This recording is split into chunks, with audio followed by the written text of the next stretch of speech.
for opening comments. Yeah, thanks, Warren. And I would just like to make a couple of comments just to refresh our existing councillors and for our not so new councillors anymore. Just I guess the genesis of this process, and then I'll pass over to Mike and to Sean. So when we were going through the long-term plan a couple of years ago now, even though it just feels like last week, we set aside some funds for a number of key strategic projects. This was one of them, the Waikari Whangamarino Action Plan.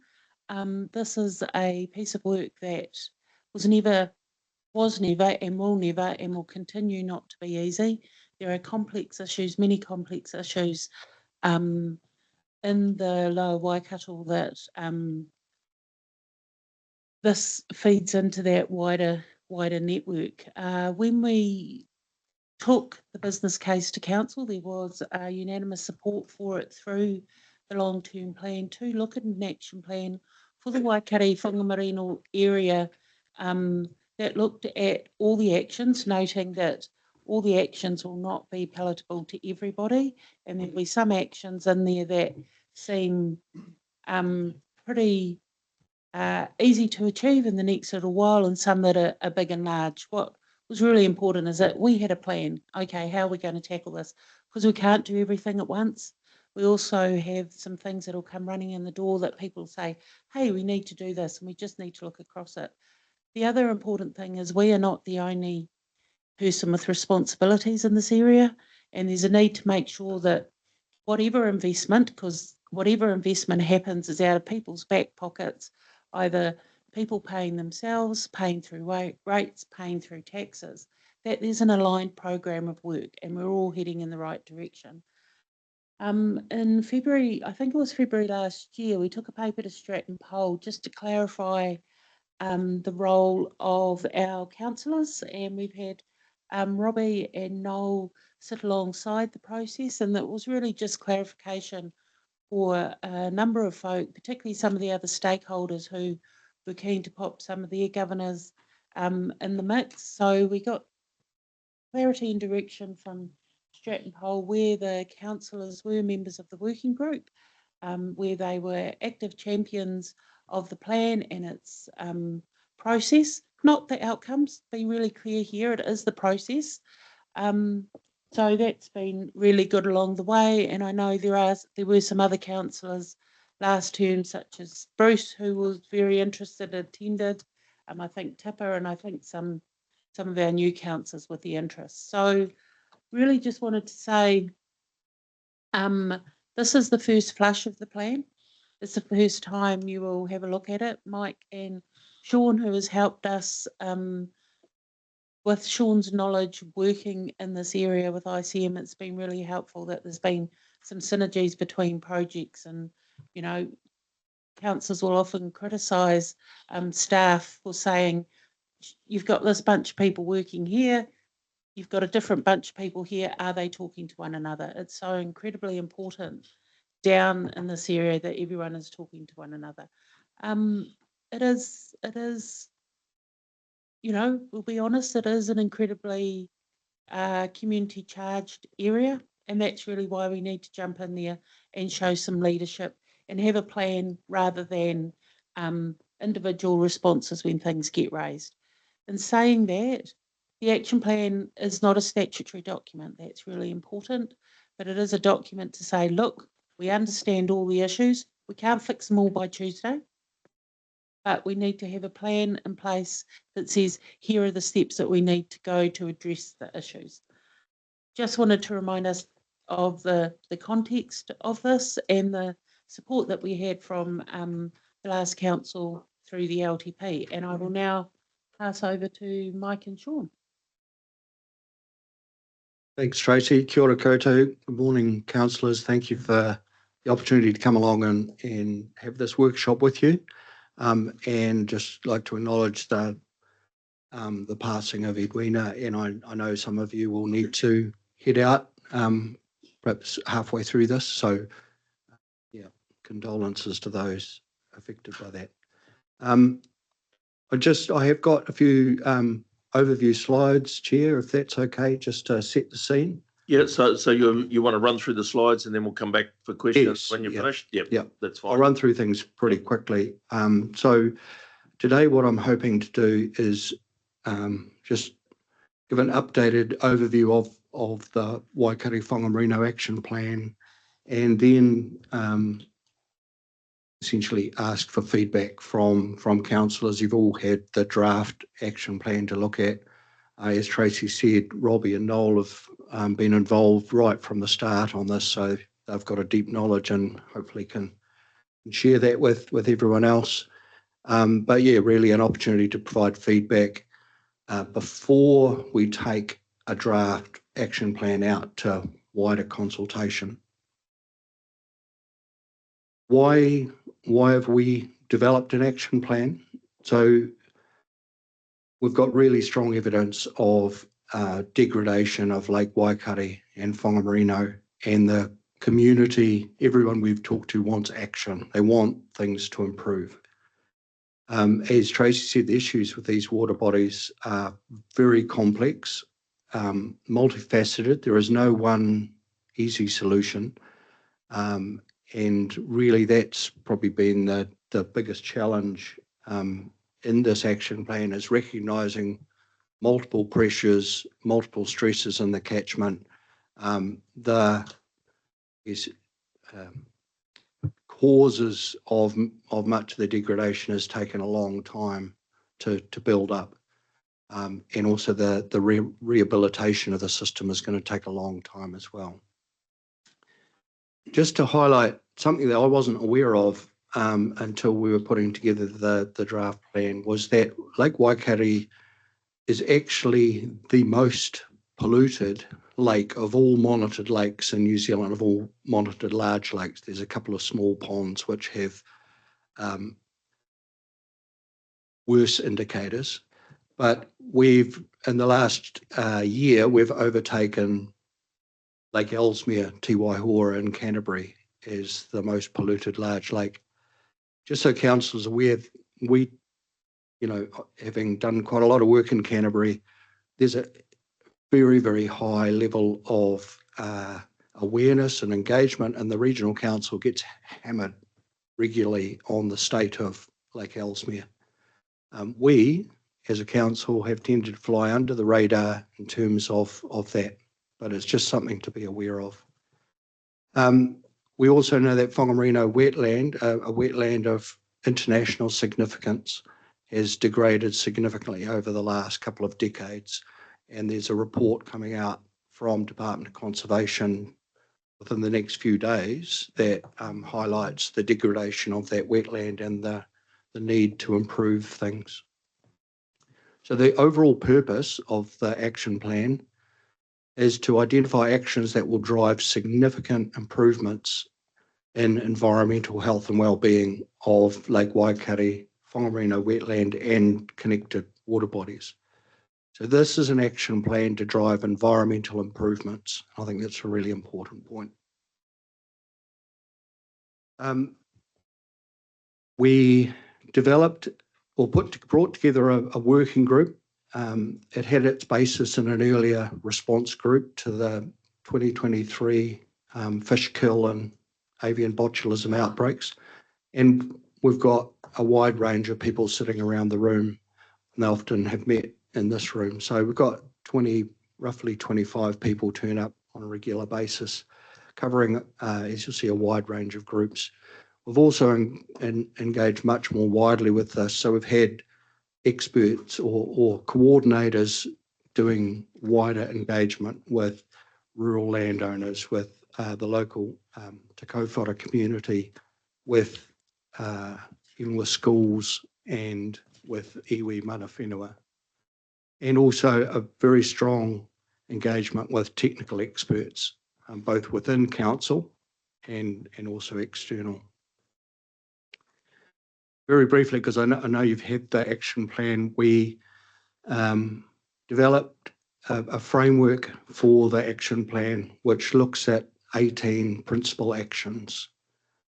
And those actions range in I guess, the challenges with which we can implement them. So we talk about some which are good management practice. They're things that we can do right now or are already doing to a large extent. There's no real challenge with implementation. It's just people getting on and doing it. Stretch actions probably do require some implementation, work on implementation, and probably applying knowledge that we might have from research into a more practical sense.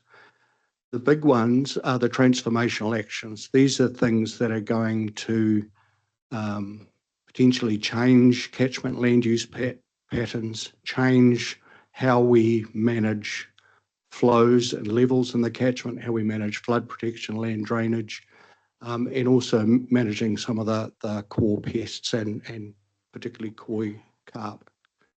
So these are transformational actions which, frankly, scare the bejesus out of people, and quite rightly because of the potential impacts on people and property and the cost over time.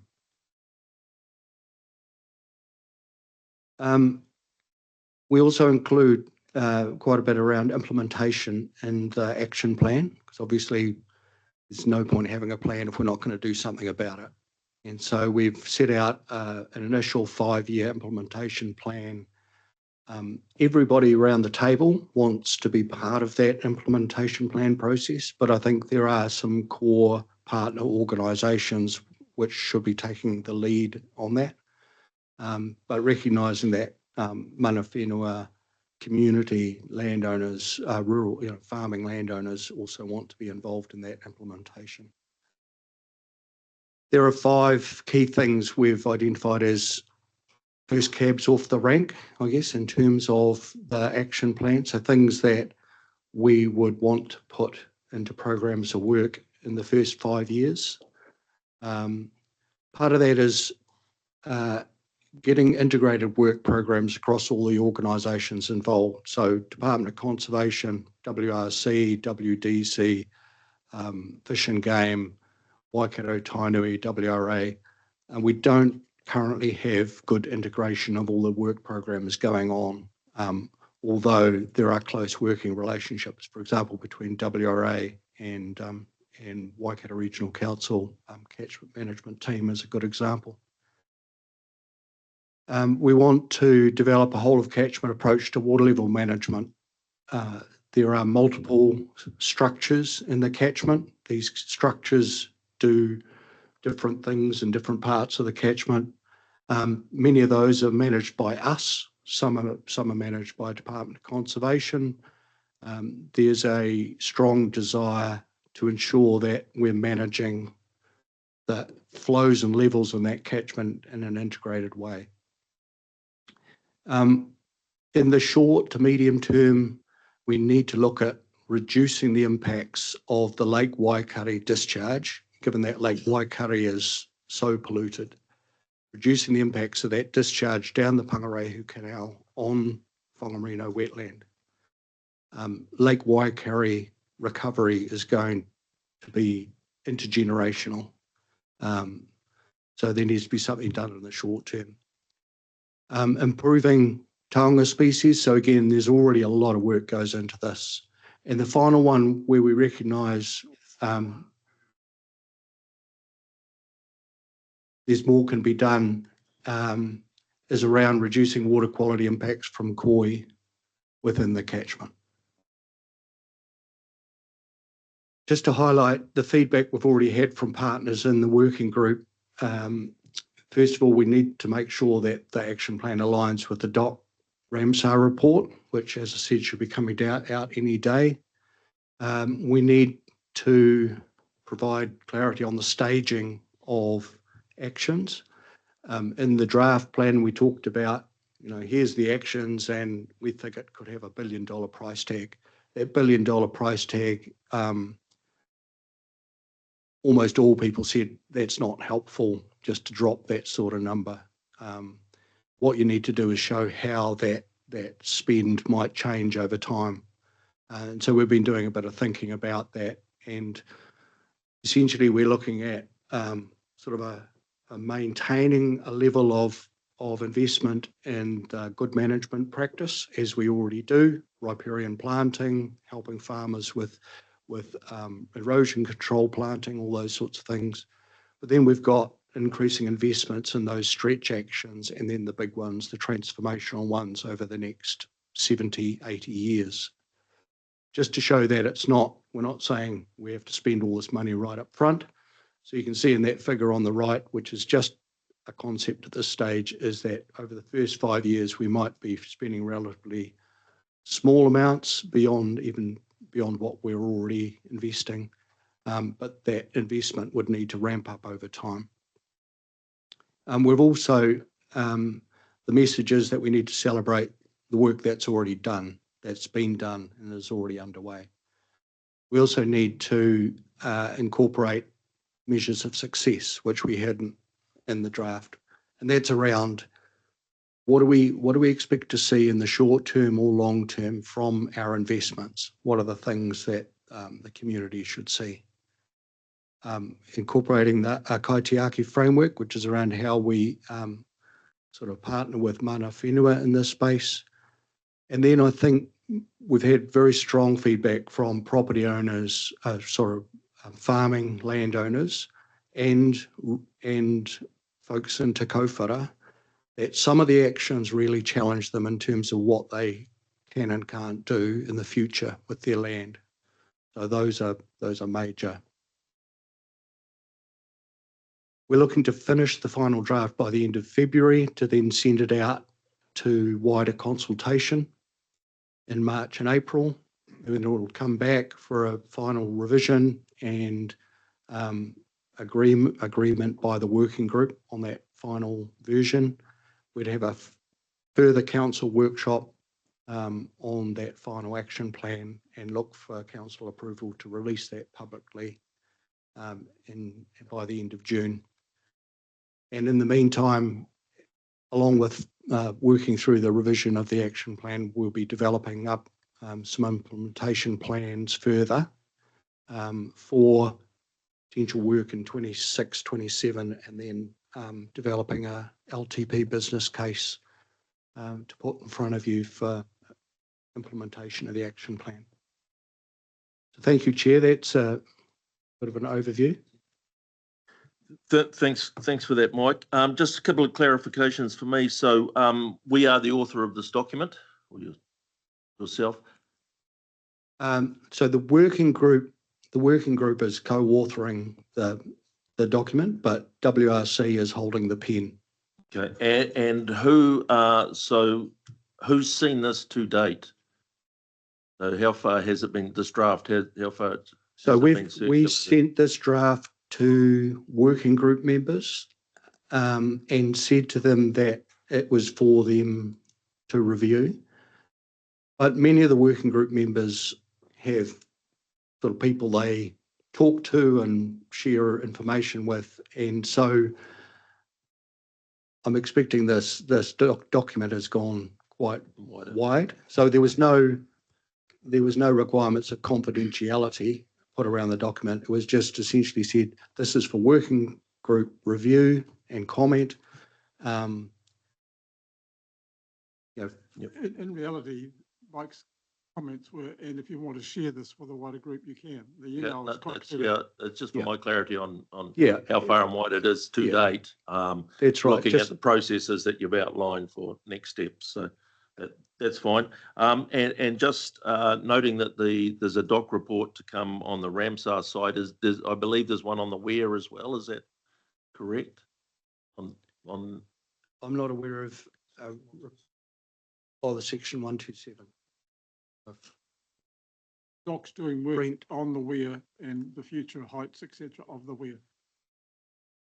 Okay. Just for clarity. Right, we'll go to questions, Miguel. Just on that, Mr. Chair, just when are we expecting that report? Because we want approval by end of next week, isn't it?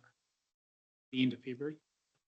We're looking to get this revised version of the action plan out to anybody in the community who wants to comment on it by the end of February.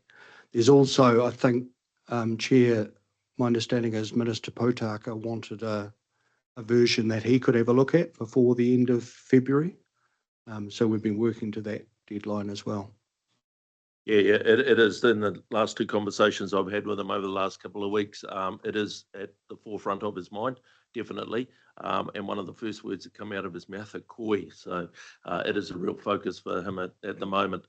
Tracy, you had a comment? Just wanted to make comment around the Section 127 process. So that is a statutory process. So it's part of, but separate to the Ramsar report, is a requirement of DOC to report internationally. This is a non-statutory document that is encompassing all the actions. The Section 127 is something that is quite separate, run through a statutory process that has its own time, that's managed through Brent and his team. So there isn't a report as such that this project is dependent on. That's a process that will run parallel. Yeah. Thanks for that clarity. Yeah, Noel? So what, the weir, which is DOC operated, sets the height of the water there, and is up for renewal of their consent next year. So there's work, and that's why it's come front of mind to them as to the appropriateness of a fixed level as opposed to fluctuating seasonal levels. So yeah, there's a whole lot of things going on. I think, thanks for that clarity. I'll go to Robbie and then Gary. No, I was just going to mention the same stuff as Noel. It's hard to make a decision without having the DOC information there of their insight of management of water levels. Thank you. Gary? Yeah, so I have a question, because I would like you to define what pollution is. You know, you say it's one of the most polluted lakes. I want to know how you measure pollution. Sure.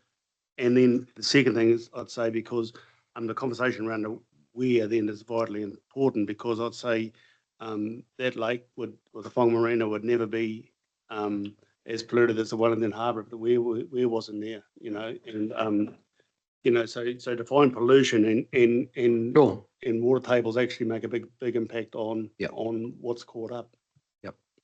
So my comment around Lake Waikare being the most polluted large lake in the country comes from what's called the Trophic Level Index. So this is a water quality index that assesses the levels of nitrogen, phosphorus, algae and clarity.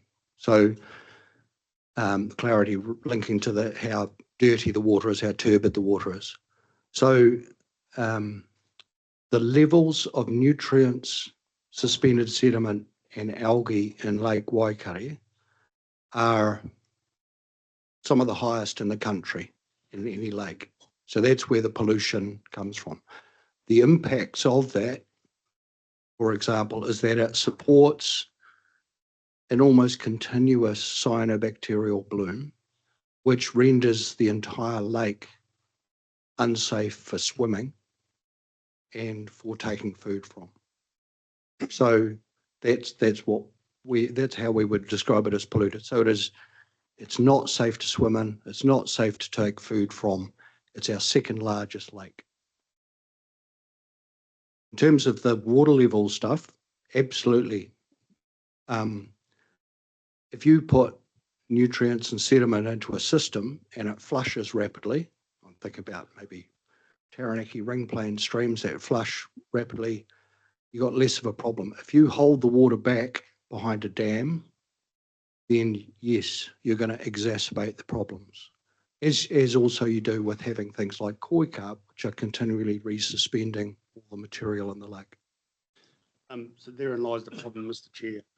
You know, so I think in that statement, you've actually clarified a whole lot of points, you know, where the real issue is. And, you know, and I see a lot of blame getting thrust down the direction of farmers, but I'd say it's more around what's in the lake and things like that. So, yeah, and the water management side of it, rather than, you know, so I think we're looking at the wrong targets. And in my mind, when you start using language like the most polluted lake in New Zealand, it's incredibly unhelpful, because it's actually starting to point a finger or, you know, there's a perception out there, and it's incredibly unfair and unhelpful to the conversation. Mr. Chair, if I can, so the primary source of the nutrients in the sediment, which are creating those water quality problems, is from the catchment. So that the nutrients in the sediment is coming from the catchment and finding itself into the lake, and it's pretty much sits in the lake. The lake is a sink. And having that lake sitting there, resuspension happening all the time, the sediment and nutrients that are built up in that lake over time create those water quality problems. To address that, you're going to have to deal with the flow and the level, and you're going to have to deal with the inputs of sediment and nutrients coming from the catchment. You're not going to fix the lake if you don't address the dirty water coming into the lake. And that's where I think landowners need to recognise that what's being lost from their properties contributes to those water quality problems in the lake. And if landowners don't accept that, then we've got a job to do to convince them.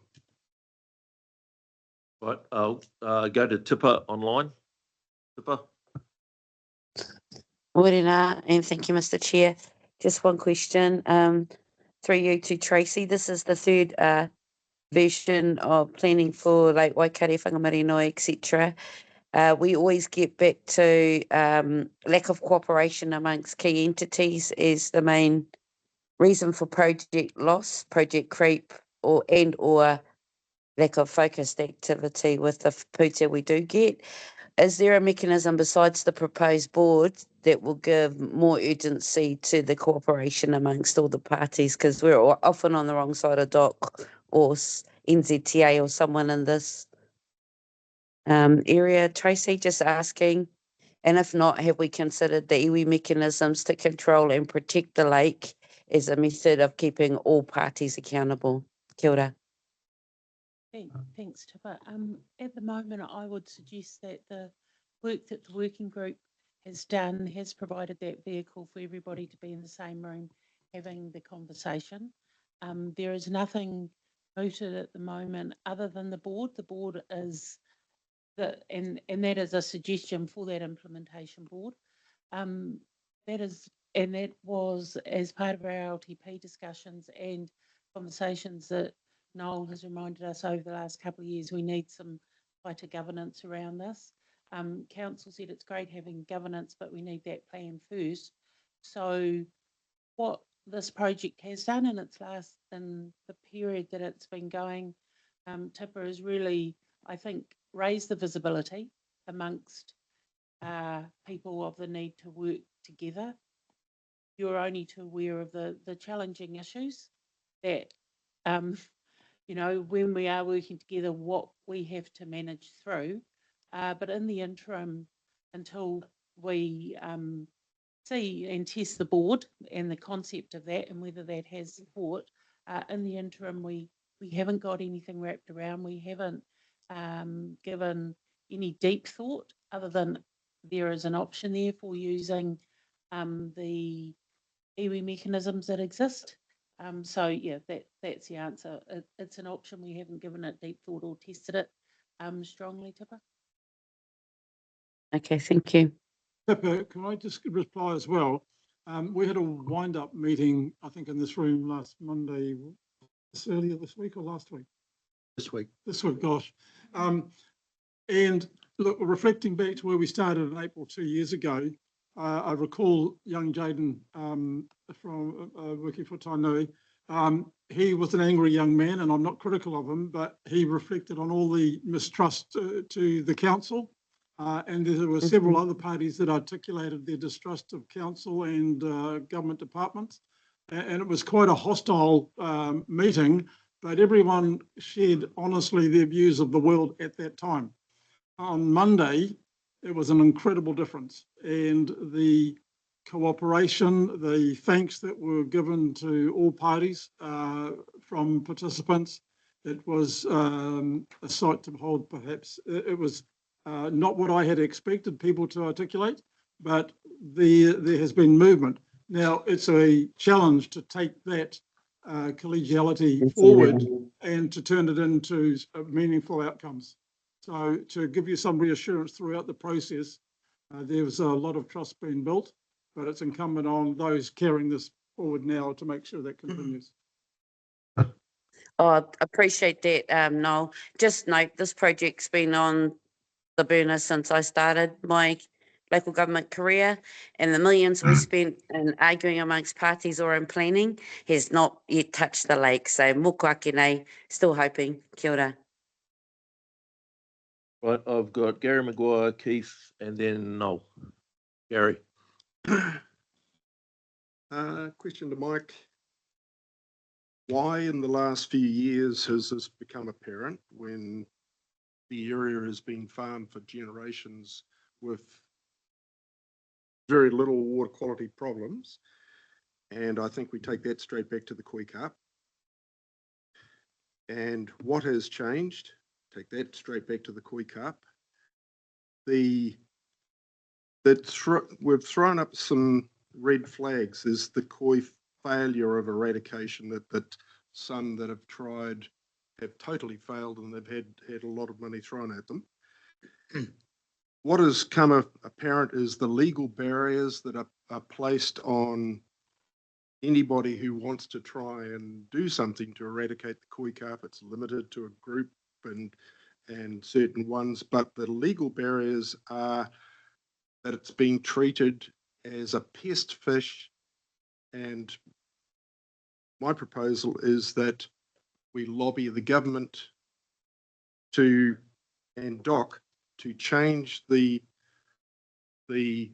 restrictions that are placed, remove all of the restrictions on anybody that has an ability to be able to remove koi carp.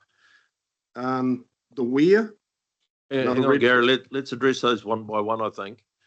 So just interested in a comment back from Mike around that ability. As I mentioned earlier, it is at the forefront of the mind of the Minister of Conservation. I think the time is now, I agree, I think the time to strike and try and get that partnership on board, that resourcing that DOC potentially can put into this project. I think it's real time to focus. We saw what's happening in Western Springs Lakes with the electrocution of them and that sort of thing. The native species can be put back alive. That the electrocution doesn't kill them; it just stuns them. So there's work going on, and I think it's really key. There's been a lot of reports and resources and that put into this koi thing, and I see it higher up on the triangle as transformational, but hard. So I'd just like to follow up on that point and where perhaps Mike, perhaps Tracy, even Greg, where can we take this and get some more bang for buck in addressing this koi issue? Well, it's identified as an action. So I'm asking, Gary's raised the point, we need to bring partnerships into that action. At the moment, it's higher up in the triangle, which is a lot more money. So I'm just saying, to me now is that the time is to strike while it is at the forefront. There's an election coming up. It's a topical issue. To circulate this plan without trying to go down a pathway to get some input from other agencies into that space would be negligent if we just sit around and talk about it now and don't get an action to come out of this meeting. Point there also, Warren, is that if it is put to an eradication, everybody says, who's going to pay? The estimation is hundreds of millions of dollars, as opposed to leaving it to the market, which there is a sale for koi carp worldwide in the Asian countries. If they are allowed to be caught, kept live, swum for a week or two, cleaned out, and then that could actually create a large industry in the area. Call it a gold mine, doesn't matter. So Gary, I think we understand that Yeah. there's a potential there and there's some barriers. So I'm looking at how can we address those barriers? Change the laws. It doesn't sit in this organisation, but it's these partner organisations. So how can we get this in front of them is the question I'm asking. If I can just make a comment, I think the purpose of today is not to get to the solution. the purpose of the day today is to identify, have we got the hooks right in the plan of actions that are needed? No disagreement that an action with koi carp and advocacy is needed. Yes, we agree it's in the plan. We can't, out of a workshop today, crack on and make a whole lot of things happen, but definitely say it's a signal. You hit the nail on the head. It's not this organisation's sole job. And we have, through our ICM directorates, by everybody, we've looked at the issue many times. One issue that I think we need to be really mindful of is when we advocate to government, not if, but when, we actually do it for a durable solution, not these solutions where you get money now for this many months, then the government exits, then we say, Patrick or somebody, can you please pick it up? And then somebody else comes in. It needs to be really well thought of for the entire system to actually make the difference, the transformation that's needed. It's not an event every year, you know, that's part of it, but we really need that depth of what we actually want, and we want that durable solution, not just the 5 minutes. So koi is one of the issues we're dealing with. There are many, many other issues in this action plan that we have to get our heads around. We'll also need to partner with government on some of those. I think so. Having an advocacy platform for one issue that we know is dear to many people's hearts, yes, but we also need to just make sure we're not putting all our eggs in one basket. So the purpose of this plan is to say, here's your basket, here's your eggs. Have we got them right? Is there something not quite there? Then council will make the decisions, not in approving the plan, but through the LTP, where they wish to invest to move things swifter or not. I'll just go back to Mike for some of Gary's first question. Just to Councillor Maguire's earlier questions, the Lake Waikare has, there's been a long period of deterioration, and various events have, if you like, ramped up that deterioration, including the loss of aquatic plants. I think it happened in the late 70s, the introduction of koi carp, the changes in the lake level associated with the Lower Waikato Flood Protection Scheme, all of the land use and the catchment, all of these things have contributed over time to a degrading trend in the lake. We are actually seeing continuing degraded trend. So before we can start to restore the lake or rehabilitate the lake, because we're never going to restore it back to what it was pre-human times, rehabilitate it, we're going to have to arrest those deteriorating trends. And just to build on what Tracy's saying, we're dealing with multiple interconnected issues. So koi, the damming of Whangamarino, the changes in lake levels associated with the flood protection storage, the land use in the catchment, all of these things interact, which makes the solution so difficult. So taking that on board, look, we all know we can't eat the elephant whole. So we do need to look at the individual pieces of it and take small bites. So that's why I focus in on the koi. And one of my criticisms of this plan is there's no outcomes. That there's no outcomes described that go back to the actions. So you cannot look at. I can't see, in my limited knowledge of this, that where I look at an action and I go, okay, that's going to get me this outcome. So that then will relate back to funding and all that sort of thing. Where's the best bang for buck? So, well, yeah, what I just raising the koi, I think it's an issue. It's been signalled.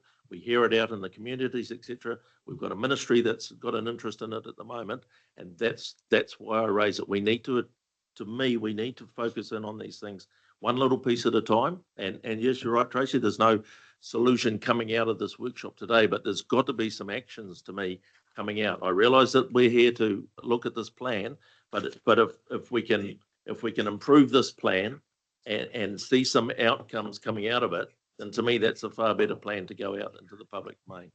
But I'll go back to Gary because I know you've got a couple more things. The red flags that have been raised by the landowners and the affected parties in the area. We'll go to the lake levels. The proposal to raise Lake Waikiri by a metre, supposedly to reinstate it back to where it used to be, is highly disputed. The lake level, if that lake was raised by a metre, that equals the 1958 and the 1998 flood levels. That would put the water over a lot of the roads. It would put the highway at risk. It puts all of the farmland around at risk. It puts all of the drainage schemes that we've invested. So that's a major. And I another. just want to break this down into pieces because if we don't get a comment back, then we're just talking around a subject. So is Gary's assumption correct or isn't it? And then we can move on. So based on the modelling work we've done for Lake Waikari, the most effective thing to improve lake water quality immediately would be to raise the lake level. So that modelling work has been done. In the action plan, what we are saying is what we need to do is actually redesign the flows and levels in that catchment to deliver better environmental outcomes. If that process, which we've identified as something we would do in the next few years as a council with our partners, if we just determine that raising the lake level was the best thing to do, then we would move into that. The action plan does not say we will be raising lake levels. The action plan says we will investigate what the hydrology of the catchment should look like to improve environmental outcomes at the same time as meeting the other objectives. And I absolutely recognise that raising the lake level increases the flooding of marginal areas of the lake, so land around the lake. And back prior to the lake level being dropped, most of those areas were natural wetlands and have since become farmland. So we have to consider if the lake level is raised, what are the impacts on that farmland? That's further down the track. Thanks, Gary. Next point. And the lowering of the weir, which is the culprit of what has affected the water quality majorly. And we know that the DOC are looking at and they're admitting that they had a problem with putting weir in there, which was when it was put in. Another question is the geothermal vents in the south and southeast side of Lake Waikiri. There is scientific evidence that has had an effect also on the water quality over the years and things that have been blamed on farmers. What's your comment on that? So those geothermal vents have always been there. So before humans entered New Zealand, those geothermal vents were there. So the natural state of the lake, pre-human, is to have those geothermal vents active. So I'm not quite sure So their how impact they. is recognised. Yeah, they're part of the natural scheme. So I'm not quite sure how they've. Another red flag is the E. coli levels that were being blamed again on farmers as being bovine E. coli, whereas DNA testing has proven that it is avian E. coli, specifically traced back to Canadian geese that are out of control and under the control of DOC and Fish and Game, who have sidestepped responsibility on that. Okay. Again, blamed on the farmers. Yeah. So I remember work we did, the technical leaders group did for Plan Change 1. We looked at sources of E. coli and used eDNA techniques. Sorry, we used fecal source tracking to identify where the sources of fecal bacteria were. At low flow, so at base flow, we tend to always see avian sources. So these are the waterfowl, as you say, the geese, the ducks, others that are in the waterways all the time. Whenever we get rain, we get material washed off the land. And that is when we tend to see high levels of bovine and ovine, so sheep and cattle, fecal source material. So the old days, of course, we used to see significant amounts of fecal material coming from wastewater, farm dairy effluent. That's not the issue so much anymore. The issue is still, though, when it rains, material washes off the land and creates issues. Canada geese, I'm shocked at what I've seen in the catchment in terms of the numbers of Canada geese. And I think that was raised again with the Environment Court in the Land Change 1 interim decision. The judge actually said Canada geese is another issue. It's not, as far as I'm aware, we haven't called out Canada geese specifically. They used to be, I think, I could look at Patrick, Canada geese used to be under the control of Fish and Game. And then it was removed, and with the idea that anybody could go out and control them, and they've got out of control. Thank you, Chair. Yeah, no, that's quite correct. They were removed off the game bird licence and they're now a pest species. So Just a little bit more. This needs to be.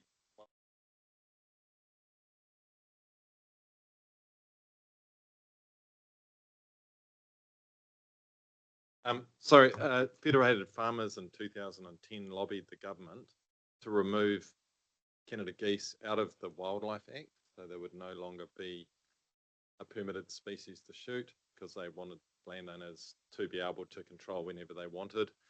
So there is no legal protection on them. They're not a pest, and so it is a landowner responsibility to control them if they so want, or a community they do. But exponential growth in the Lower Waikato, as Mike said. Thanks.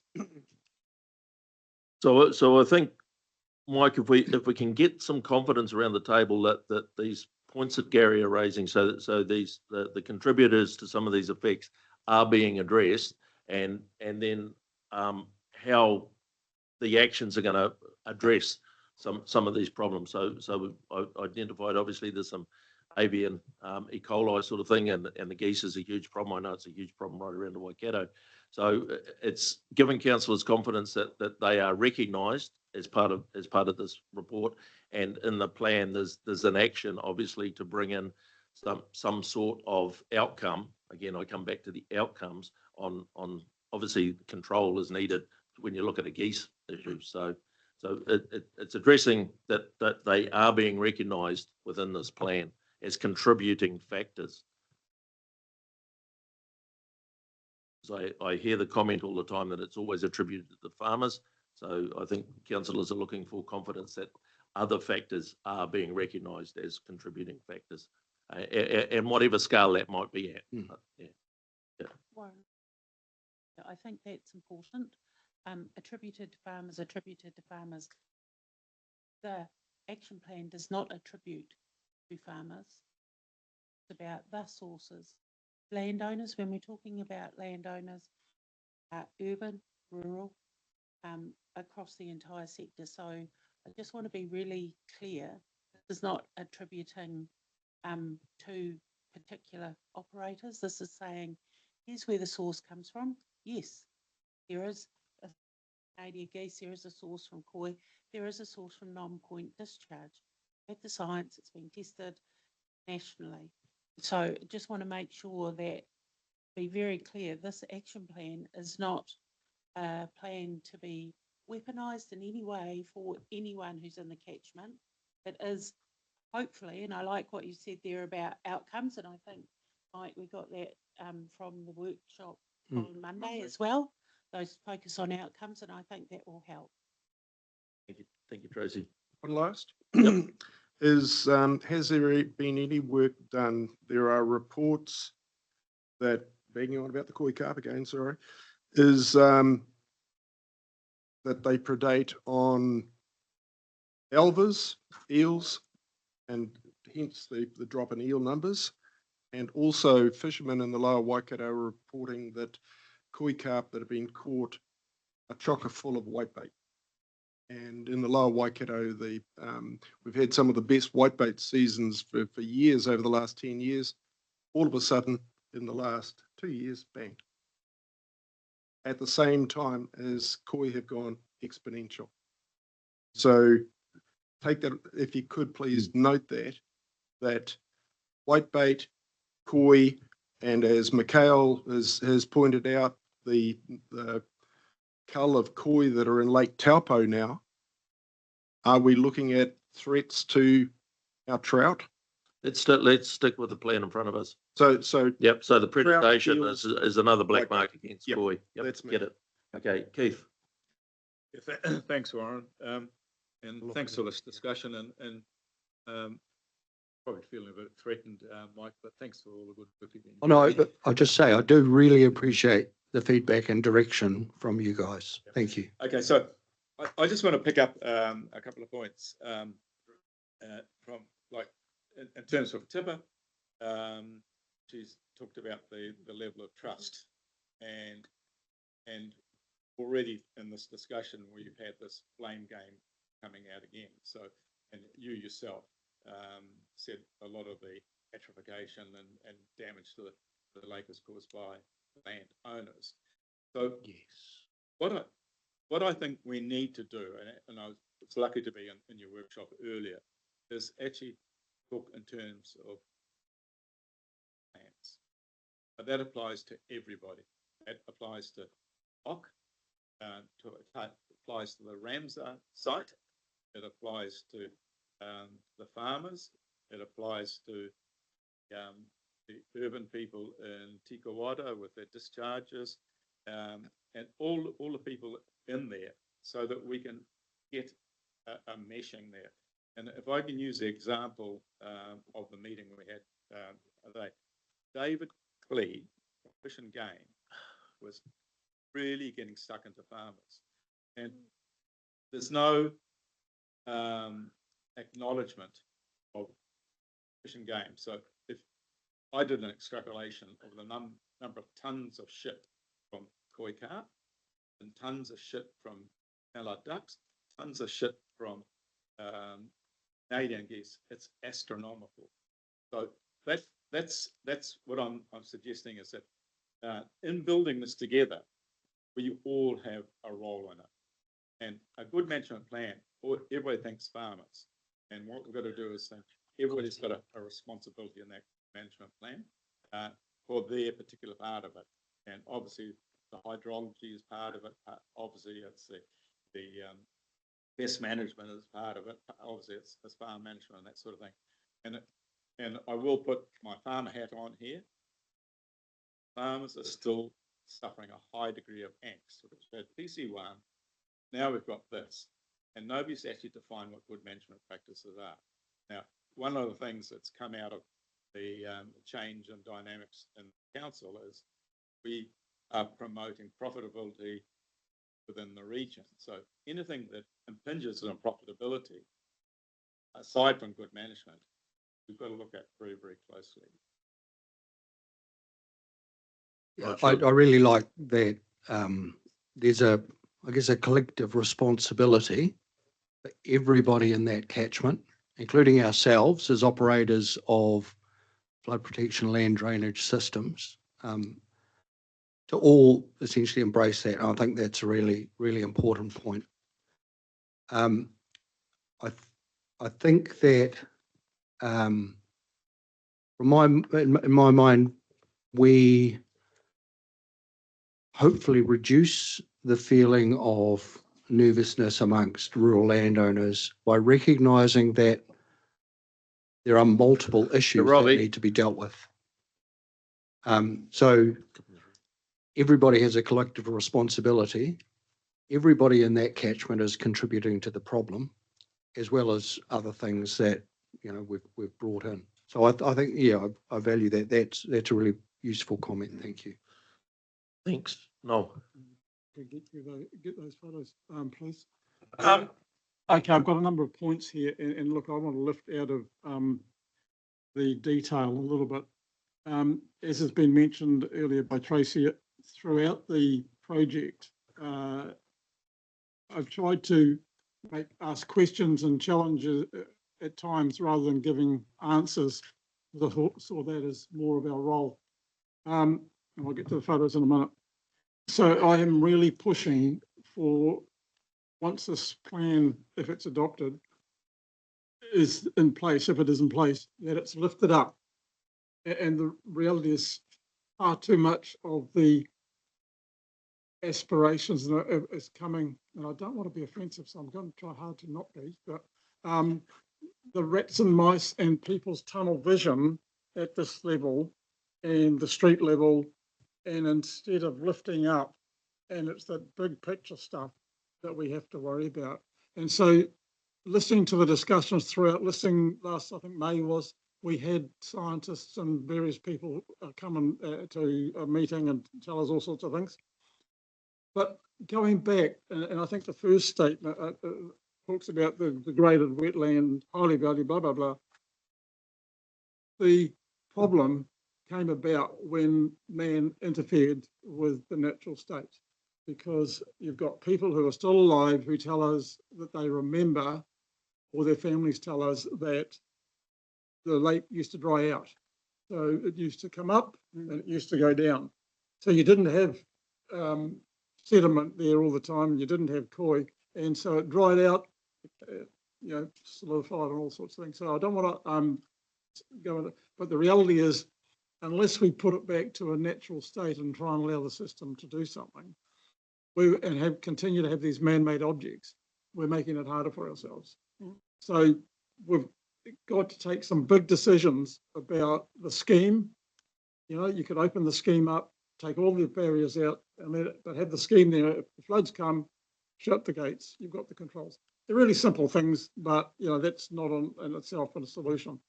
So that's why I've been pushing to get this up to DOC, iwi, to regional council.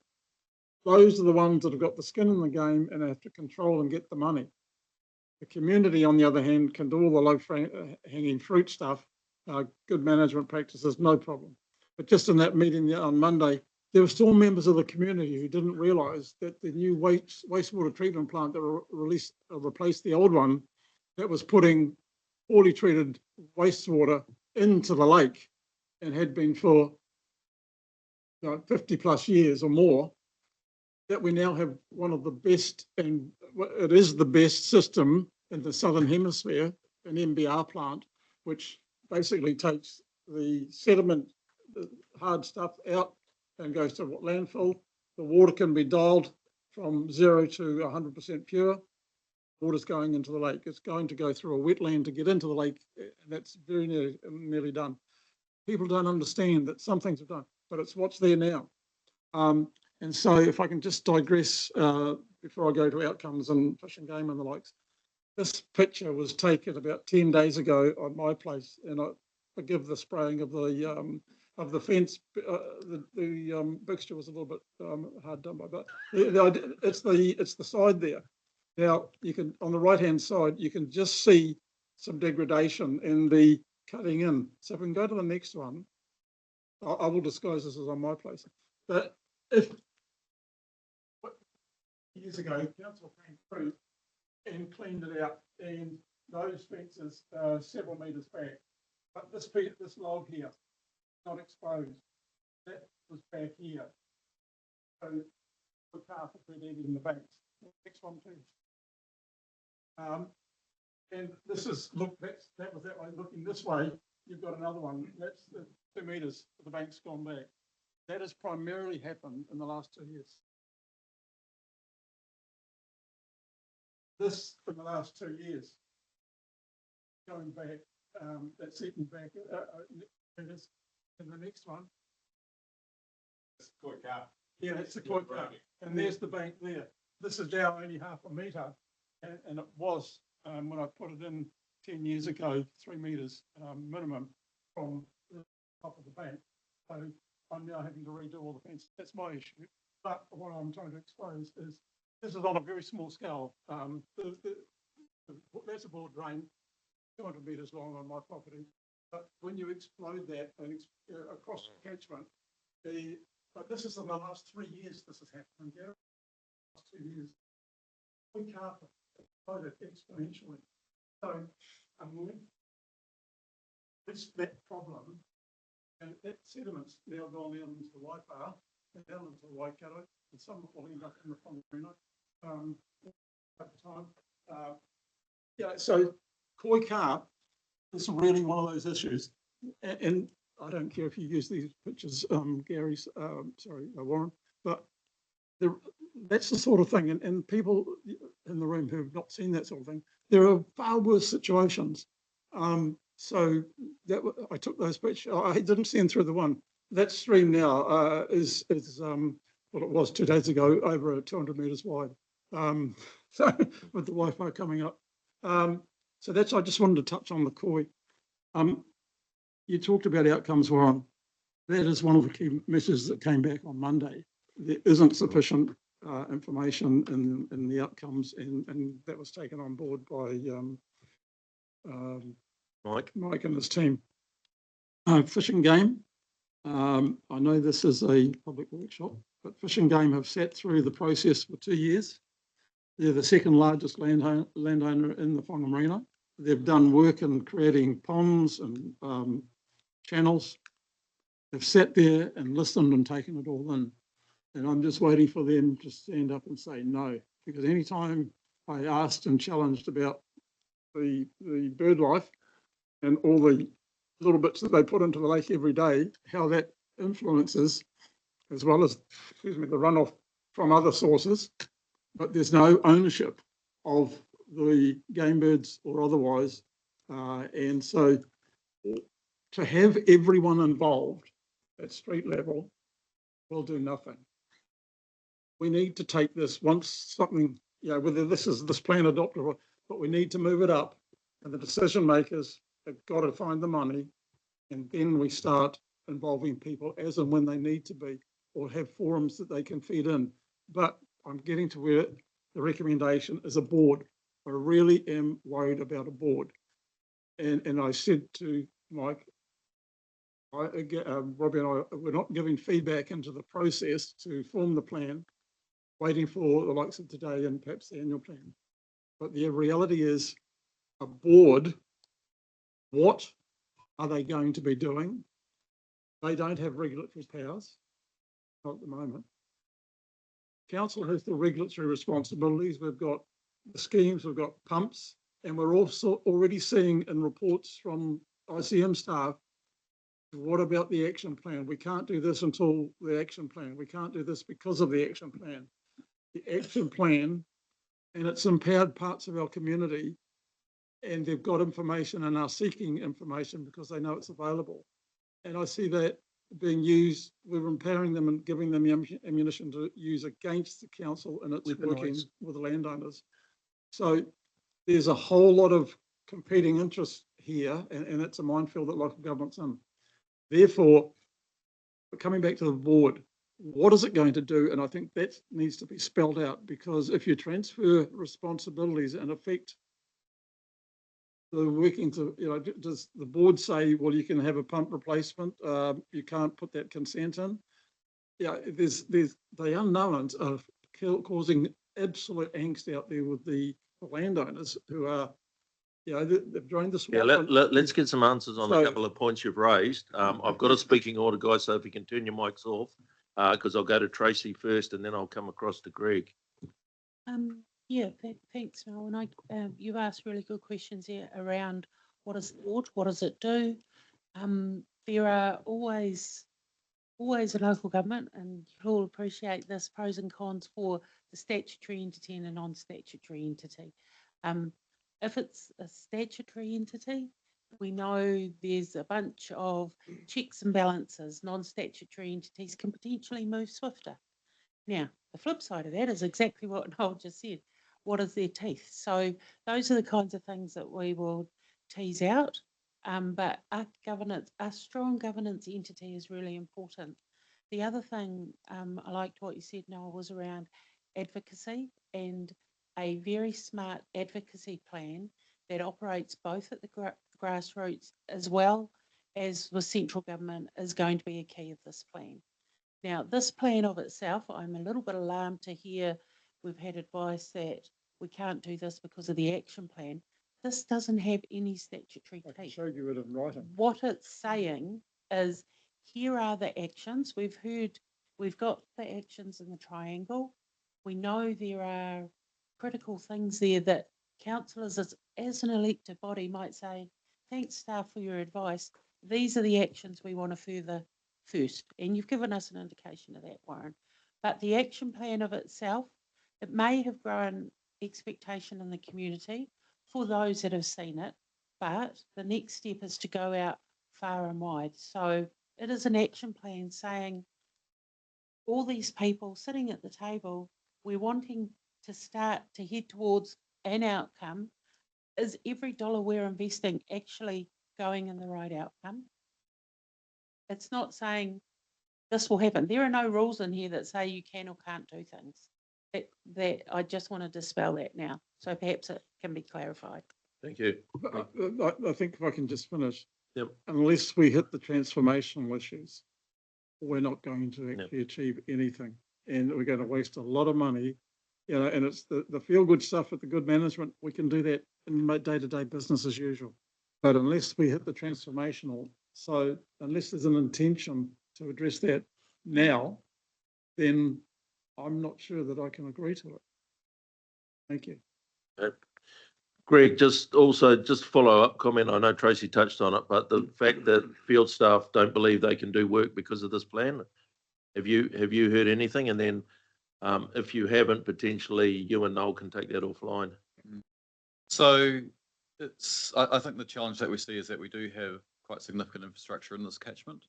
And we are at the point where a number of assets are requiring immediate action to sustain them. I think the challenge for us is that, we're always here to do the right thing for the community, to sustain the level of service, and provide, I guess, what's expected. I think the way that Tracy described it is right in terms of what this process has done is has engaged a lot of stakeholders in this discussion, and it has resulted in some challenges to how we manage our scheme and implement our ongoing work program. Because I guess we're in a situation where it would be nice to be able to put our foot in the ball, enable this process to work its way through to an agreed outcome. But what we do have is some here and now issues that we do need to address to sustain that level of service within our scheme. So, yeah. Go back For to the question, example, Greg, yeah. has Brendan Manning put in writing or spoken at a meeting that says these issues with the Swan Road and the Whangamarino Action Plan? You know, that's the question. Have staff said they're now taking the action plan into account and they're seeing a problem? Yeah, Robbie's nodding. Yeah, So we can't Brendan's ignore online, it by the because, way. as I said, it's not the plan itself, but it's the engagement with stakeholders through this process that has got a lot more interest in the work that we do, and it is resulting in different views on what we should be doing for the scheme. And so that's something that we're having to navigate. It can add complexity and cost to what we do. So what we are needing to consider very carefully is when we are looking at projects such as major capital upgrades, we're having to think very carefully about whether or not now is the right time to be undertaking that work, or whether or not we need to try and sweat our assets to allow the process to work its way through. Thank you for that clarification. I'm sure there'll be some more comments around that, but potentially not in this workshop. Jordan, can you take that photo down before Rudd takes too much notice of that spraying around the waterway? Thank you. Robbie. Thank you, Warren. Totally supportive of what Noel's been speaking of for the last 5 minutes, but I don't how you've done the governance role. It's been in the paper for the workshop. You know, like how much governance you've got oversight over that, I just think that's way too much. Like, we got, is it, Can you clarify? I think that. well, if you put it against the scheme, the committee that oversees the Lower Waikato scheme, it's about 11 landowners, no, max, maybe 10, 9, 10. And you've got two forms of governance and oversight on that, and we've only got one on the scheme. And there's $600 million worth of assets. So I think that needs to be simplified, because by what you've explained, that's $100,000 a year to manage those two committees with. I don't know if you're thinking of paying anyone or it's just that's what it's going to cost to do the formal meetings and bring papers and workshops and stuff for them. So I think that oversight is just way too big and clumsy. I think it needs to be simplified. It's way too much.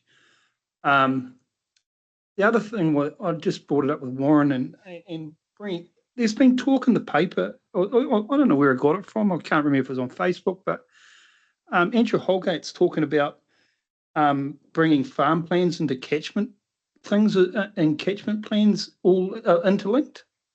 So the nutrient of the catchment is all linked to the farm plan.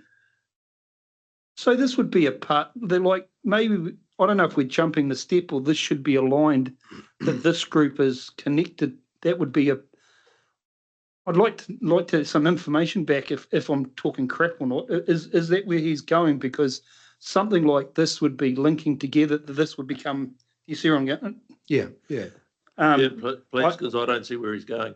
Well, I think in relation to, so, and we've had conversation with Minister Hoggart. He was interested in what was sort of our experience in the Waikato around farm plans. But I think what you're referring to is that farm plans need to consider the catchment that the farm sits in. So there'd be a total nutrient loading that you'd have your expectation. So so if you're farming in the Waipa, your farm plan is going to look different to if you're farming in Lake Taupo or Whangamarino, because the issues are different and what farmers can and can't do is different. So this isn't going to be a farm, it isn't going to be a catchment plan for, say, all of Waipa.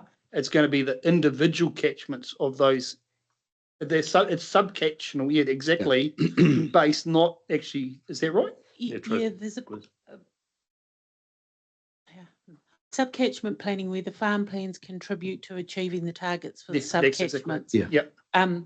So while we're looking at that, that was a base principle of Plan Change 1, that the government always was supportive of in Plan Change 1. It's been through the process, that base and foundation principle has been complicated through Plan Change 1. And Keith's nodding.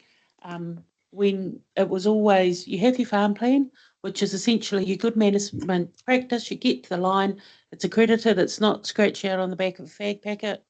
It's at the level, you're going to do the work you're going to do. Excellent, you're contributing to improving subcatchment outcomes, which ultimately will aggregate and improve the catchment. Yes, so this is, in that scenario, this could be 4 subcatchments in here at least, when you're looking at it? Well, it's Lake Waikere. Yeah, so we've got essentially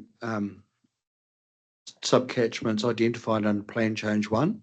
So that includes, Whangamarino at Island Block Road is the monitoring site for a large part of the catchment. Then you've got Mangatangi at Maramarua at State Highway 2 as another monitoring point. So we've already got those subcatchments established.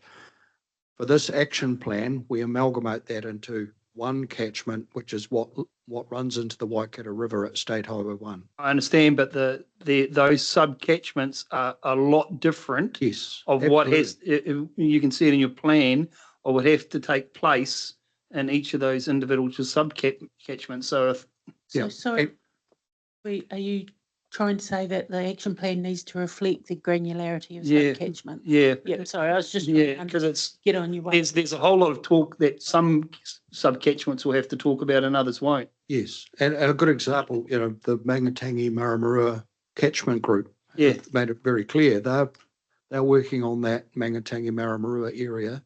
It's very different to say the Matahuru running into Lake Waikare. Yeah, for what I hear. What was the other thing I was going to bring up? Oh, no, I've forgotten now. That went on too long.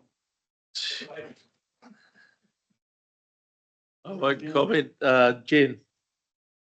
Thanks. Interesting discussion. That is a really good point, Robbie, and I really like the idea of the plan. I agree with what Warren said as well in the outcome, to make it somewhat layperson friendly, quite sciencey, which I don't mind having had my background, but to understand how things connect together to a degree, but rather than just connecting together, try and give that sense of scale, because you will always have those conversations where it's geese and, you know, phosphorus fertilizer and so, but if there's no relativity in the narrative, the arguments kind of stay for, and the same with the action plan, and having that by subcatchment probably really help people understand what is a large area as to, and I mean, I know you can't be as precise as a scientist, sort of, but if you can say, well, this part or this subcatchment is contributing near 2/3, this other one is 1/3. I think when we get to the conversation about finances, we will have an easier understanding as to why you might put a huge amount of money or yeah. So if that's possible, I think that would really help.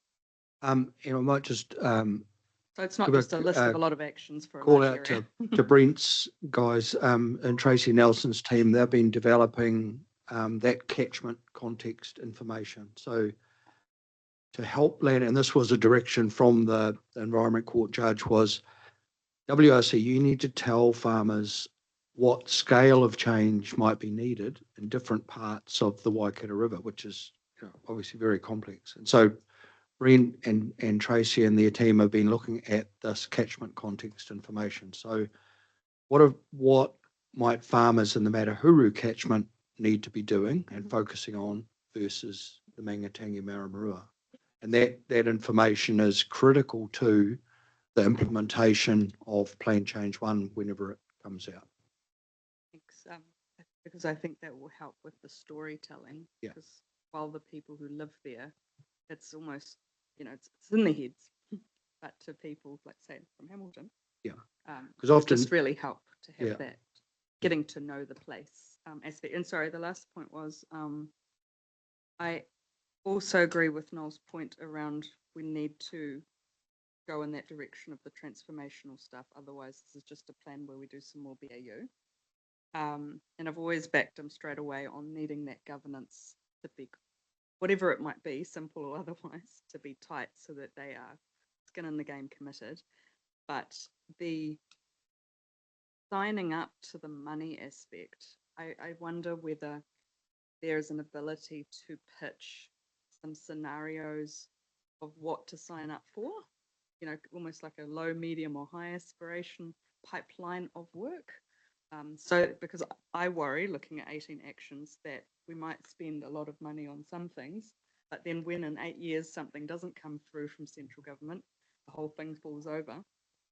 So yeah, if we could get to a place where we say, well, if you want to do a slow curve, then this is the actions you would take in this order, and if you want to do a fast curve or whatever it might be. But I think that would also be a storytelling way of giving the actions some funding, rather than just saying, we think this one action is the one, let's say Koi or what it be. And I hope we are talking to and making the most of the general election coming up and talking to not just one party, but a lot of. Yeah. Yep. You, Gary Raymer. Thank you, Warren. Look, I might be cynical. Yeah. I just wonder about this stuff, and we've heard a lot of talk about outcomes and things today, and I wonder whether we're just overthinking some of this stuff, and whose interest it is to overthink it and rather than look at the obvious. you know, I raised the question about your measure of pollution, and then you also made another statement earlier on that we want to get water quality back to pre-human levels. Well, can you tell me what that was, and is that a realistic goal? That was never my comment. No, I heard you say that you wanted to get, well, no, pre something level. What was that? There was a yeah, level yeah, there but around. in fact, in Mike's defence, he said we will never get back Okay, sorry. to that. So it Yeah, wasn't, correct. it So, wasn't an okay, encouragement to but- get back. Take it on board, thank you. So then we need to know exactly the level you want to get back to. I've heard that farmers, the runoff is at high flow, high level rates, you know, and we talk about the cost of that. Well, I could tell you for probably a few $100,000, if you put dung beetle in there and gave every farmer dung beetle, that'd sort that problem overnight or over 5 years anyway. You know, you could deal with some of that stuff very simply and very quickly. And we've heard from Gary around Koi, and then also you hear about lifting the lake level, you know. So it just seems like you're playing at the fringes, and we could actually get to where the chair's already saying about outcomes, and we just try and dumb it down, but simplify it and look at some really obvious things, such as dung beetles, and you clean that up. We heard from Noel about the treatment plant coming in, which I never heard about before today, and already we could lift the water quality. It strikes me there's some really obvious stuff here, and we don't have to spend $1 billion. We just need to get smarter about it rather than, you know, and so the cynicism in me is who's actually farming this, whose interest it is to keep it, drag it on, and who's going to make the money out of it. And so I suppose a comment as much as anything else, but I would happy to have a response. Yeah. The, If I can help, maybe, Yeah, maybe perhaps- because I think it comes back to Jen's point, is an understanding of the various contributing factors and the scale of those factors. So, you know, sort of, I think Gary's looking for, you know, what's the best bang for buck that can get the best outcome in the shortest period of time. And we sort of don't see that equation in this plan. Because I'll add to it right now, but it was something I was going to finish up with, but I don't see the technology piece and the outside the book, the evolving technologies and stuff like that. You know, one of the things you mentioned was reduce the impacts of the water coming in, like Lake Waikere. Now, I know there's a number of projects going on to remove nitrogen out of the water, etc., like that. The one I viewed with Agrasea, you know, they can take out 2.7 tons of nitrogen per hectare with their seaweed stuff that's going on, and they're looking at to upscale that sort of thing. So to me, this drops right into that sort of basket. Here we bring another partner in with technology, and they use that seaweed product. They take it away. It grows. I think it doubles in size about every 4 to 5 weeks.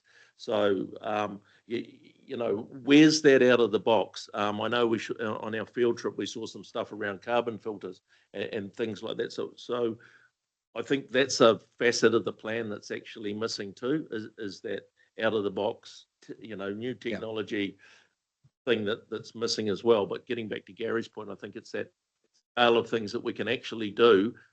And a lot of it is around with other stakeholders, but, you know, we need to be, I think, identifying that. And I know it's in that triangle, but I think that triangle is just too broad and unqualified, if you like. Sure, yeah, and a lot of the detail which we didn't share with you, Noel and Robbie has seen the companion document, which has a lot more detail in it. But I do take your point, and that is something there's been quite a bit of discussion about technologies, particularly in that discharge out of Lake Waikere, all the, you know, the work that Brendan Ball has been doing around the carbon filtration, the Agrasea stuff. So there is lots of technologies out there. We've been talking with folks about ultrasonics for bursting the algal cells and taking them out. I did just want to highlight, and I think that's a really important point that Councillor Raymer raises is, and landowners have fed this back to us, is we need to be clear about what the end point is, and that's what we're incorporating some measures of success. So for Lake Waikere, for example, and linking back to the vision and strategy for the Waikato River, our vision for, or our measure of success over the next 70 to 80 years is to have Lake Waikato swimmable. So it's currently people can't swim in it, they can't boat on it, it's not safe to be around. Our long-term outcome is that it would be safe to swim in and take food from, which would give effect to Te Whaimana, the vision and strategy. Now that, some people might say that's a pretty low bar. We want to be able to, have water clarity of, 5 meters. Well, that's not going to happen because of the way the whole system operates. So yeah, I absolutely take the point that we've got to make it clear, this is what we're aiming for. This is what we need. This is where we need to spend the money to get there. Thanks, Mike. Gary Maguire, you'll need a microphone and I'm hoping it's something different. I think it starts with K. I rise to support my learned Colleague. Noel, just a backing on that. There are major works in the lower Waikato down there, stop banks that could fall in the river because of the koi carp, and exactly the same thing. And I can elaborate more on that, but it'll take too long. The other point is will DOC and Fish and Game be expected to have the equivalent of a farm plan as well, just the same as what the farmers do with the management of the Whangamarino, the weir, the black water events, the E. coli, the koi carp? Will they be expected to take full responsibility for what is on their patch as is put on farmers?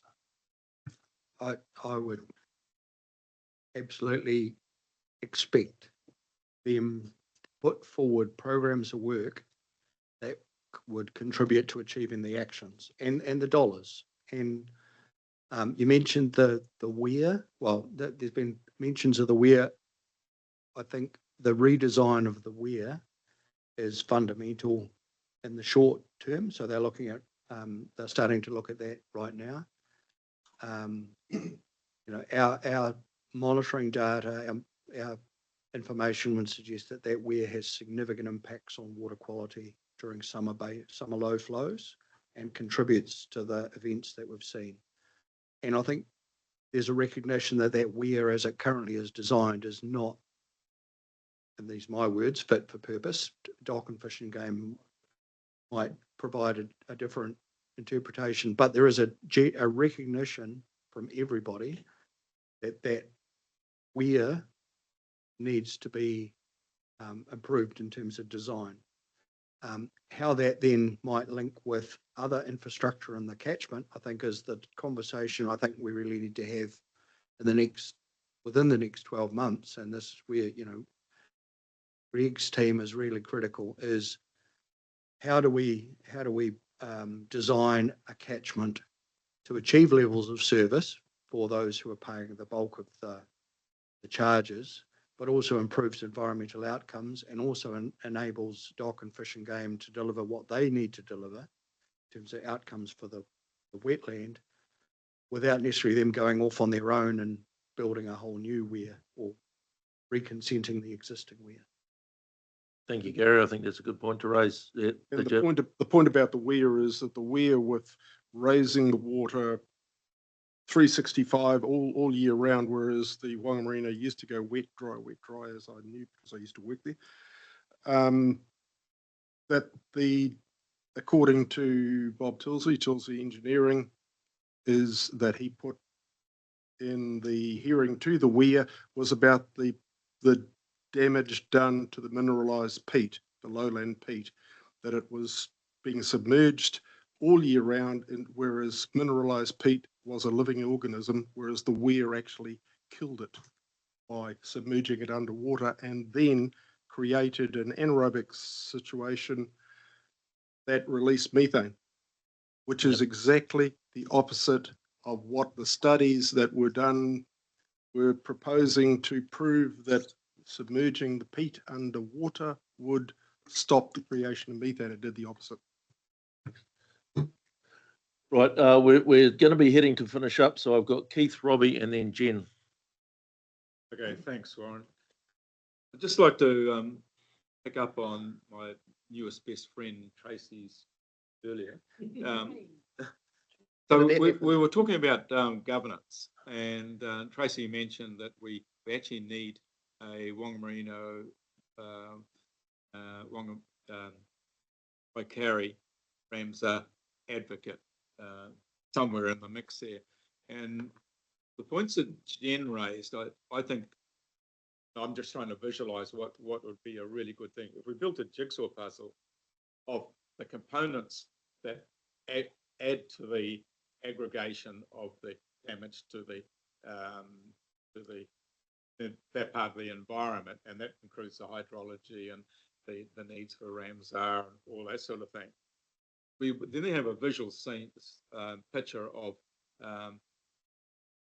that advocate would be able to go to central government and Waikato River Authority and ourselves and that sort of thing, because what we don't have at the moment is somebody representing the hierarchy of that area at all, and somebody with sufficient knowledge and sufficient balance in their presentation to get the big money, because it needs big money.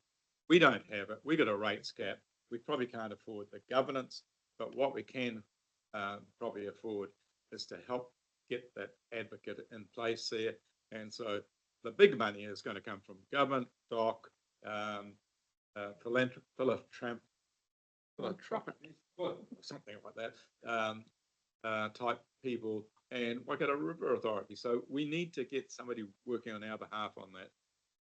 And I don't believe we can afford the full governance structure, but I think we can do something, the hybrid.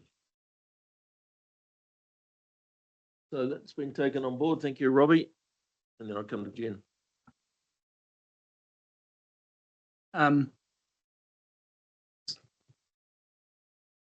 So the doc report isn't likely to be out till sometime next month or early next month, or? I expected it to come out this week, but something's holding it up. I don't know what.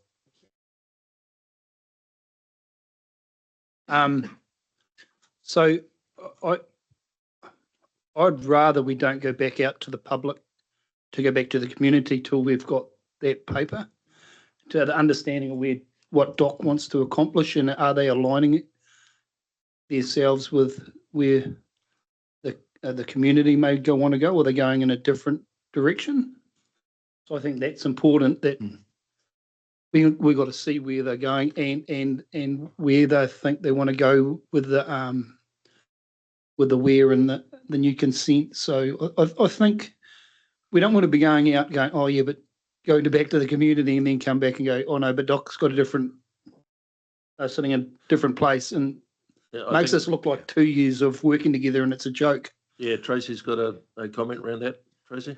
Yeah, my comments from a project management perspective. So we had a project plan that council endorsed. Don't have a problem with that, Robbie, if council gives us the direction that, look, we want to wait, but it may have, I'm not saying it won't have, but it will have, sorry, it may have knock-on effects. There's also the CE KPI of having this done by 30 June. Now, if council says, actually, we're happy with some bend and flex there, we can do that. But I just wanted to say there may be. I'd be happy with some bend and flex to make sure we do this properly. But it's also, Thanks, Tracy. I think probably what you're hearing is that, and if the report was expected any day soon, then I think it is beneficial, because we're only talking a short term. So let's wait for the DOC report, see what it does and what potential effect it may have relative to this plan. So thanks, Robbie. Because and you're just into that. I think this, and I made that clear at the last meeting, there's been a lot of good relationships built through this in that 2 years. And you know what it was like before we went into here? We were having arguments with DOC over Lake Waikari, cleaning drains and all that. And all of that sort of built that we're actually having fishing game is still a bit awkward, but that most of us in that group are talking really openly and easily to one another now, and that didn't happen at the start. Yep, thanks, Robbie, for that point. Jen, finish up. Yep. The governance part, we kind of raised, we had some concerns, but haven't really gone much further. I don't currently know what it would kind of look like, what kind of people would be involved, etc. And Noel might hate this, but I'm just thinking, from my experience, to make things last, they need to be really integrated into things that already exist as opposed to creating new things. So one thing that came to mind just now was, if we had governance over that includes, say, the local mayor, the regional council chair, MP, iwi, and then DOC doesn't necessarily currently, but I mean, we have future-proof and we have a future-proof strategy that gets updated over time. I'm just wondering whether, since we have central government involvement in that, it could be coming into that. I'm thinking the Metro Spatial Plan, for example, is also a plan. This action plan is also a plan. It's a place-based improvement thing, and so maybe rather than having a separate governance or a linkage at least between existing governance will allow for some long. I know you do And that. Axel's comment on that is he doesn't know a damn thing about it. He probably could. It's a really big part of his region. I think that's probably more likely to have a handbrake effect than anything else. We know that some of these groups only meet 4 times a year, and a project like this, I think, needs to progress. But happy to defer to Tracy for a comment. Perhaps awareness at the very least, because that's concerning. All I was going to say is we don't have a solution right now. Yeah. What we do have is the direction that Robbie raised around, hey, make it as efficient as possible. If there is an existing governance arrangement that will be durable and withstand the little tremors that we know are on the horizon, then we would look to hook into that. But help also, advocate.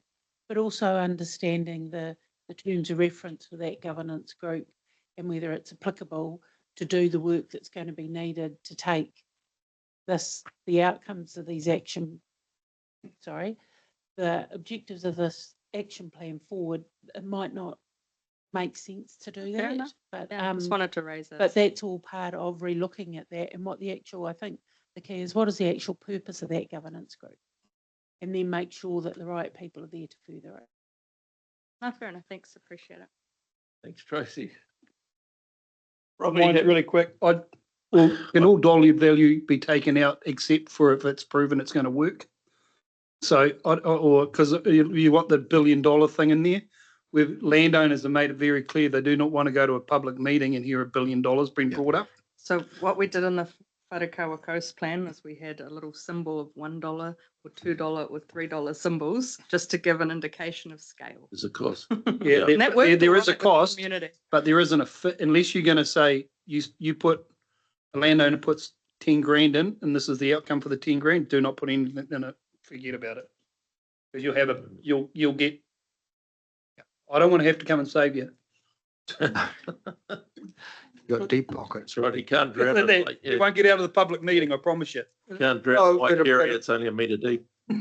But the issue is people will ask about cost. So I've asked, and last Monday was, tell us what equivalent, like Lake Ellesmere, what did it cost to do the work there and what did that encapsulate? And don't say it will cost this plus another 150 or 235 billion dollars, whatever. These are what other projects have cost, so that they get an appreciation of the scale without putting a dollar on here. But I appreciate the scariness of it and really, but you've got to have an understanding. So I'm just hearing 2 points here. I'm hearing one, don't put a dollar value on, and then I'm hearing put a dollar value on comparative to something that's happened in the past. So there's a tension So- there, because if you want to advocate to government, they're going to say, What's the cost? what's it cost? So again, let us go back and have a think about how we can try and manage both around the messaging. Mike's already said the $1 billion is not going to get a shout out in the plan, but we do need, Noel hit it on the head. If you want to make the change by Tuesday, then it's transformational. Transformational needs to come with a truckload of money that nobody has at their ready disposal at the moment. So things have to get reprioritised. But similarly, totally get what Robbie's saying. you want me to do something, how much is it going to cost? Don't tell me it's going to be 50 Yeah. bucks if it's only 5. So we'll have a think. $1 million is